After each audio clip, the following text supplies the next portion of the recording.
मूल पोलिसांनी गुप्त माहितीच्या आधारे मोठी कारवाई करत कत्तलेच्या उद्देशाने अवैधरित्या गोवंश वाहतूक करणारा टाटा आयशर ट्रक क्रमांक CG04PM 3377 जप्त केला।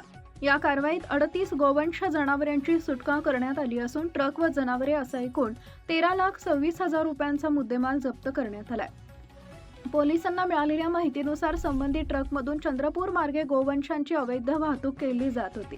त्यानुसार रेल्वे फाटक परिसरात पोलिसांनी सापळा रचून वाहनाला थांबवण्याचा प्रयत्न केला, मात्र चालकानं वाहन न थांबवता पळ काढला।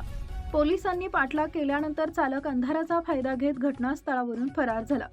तपासादरम्यान ट्रकमध्ये 38 गोवंश जनावरे अमानुष पद्धतीनं कोंबून भरलेली आढळली।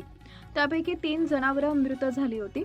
जनावरांना चारा पाण्याची कोणतीही व्यवस्था नसल्याचंही निदर्शनास आलं। त्यानंतर पशुसंवर्धन विभागाच्या अधिकाऱ्यांच्या मदतीने जिवंत जनावरांची देखभाल करण्यात आली व मृत जनावरांचे शवविच्छेदन करण्यात आले।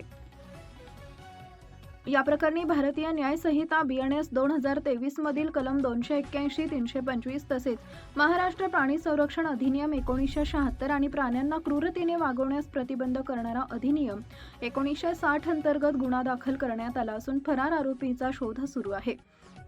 ही कारवाई पोलीस अधीक्षक आयुष नोपाणी, अपर पोलीस अधीक्षक ईश्वर कातकाडे, उपविभागीय पोलीस अधिकारी सत्यजित आमले आणि पोलीस निरीक्षक विजय राठोड यांच्या मार्गदर्शनाखाली पोलीस उपनिरीक्षक रुपेश कुंभरे व पोलीस हवालदार नरेंद्र वाकडे यांच्या पथकानं यशस्वीरित्या पार पाडली आहे। लाईक करा, शेअर करा, सबस्क्राईब करा आणि बेल आयकॉन प्रेस करा।